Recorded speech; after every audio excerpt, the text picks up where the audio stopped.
না, actually BJP নেতারা প্রতিযোগিতায় নেমেছে যে কার মুখ টিভিতে বেশিক্ষণ ধরে দেখানো যায়, এবং স্বাভাবিকভাবেই আইনশৃঙ্খলাকে নষ্ট করার জন্য বিজেপির রাজ্য সভাপতি চরম উচ্ছৃঙ্খলতা যে নিদর্শন আজকে ব্যারাকপুরের বুকে দেখালেন, ব্যারাকপুরের মানুষ এর যোগ্য জবাব লোকসভা নির্বাচনে দিয়ে দেবে।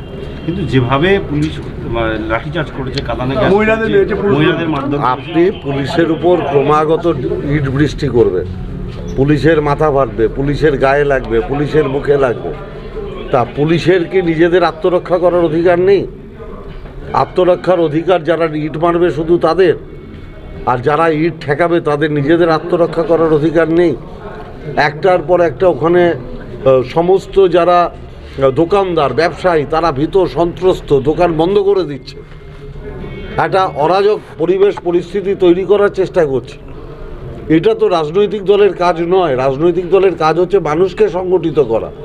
মানুষকে সংগঠিত করার ক্ষমতা সুকান্ত বাবুদের নেই, তাই বুথে বুথে না গিয়ে কিছু হুলিগান্স দিয়ে ইট বৃষ্টি করে টিভির পর্দায় থাকার চেষ্টা করছে। ওরা টিভির পর্দায় থাকুক, আমরা মানুষের সাথে আছি।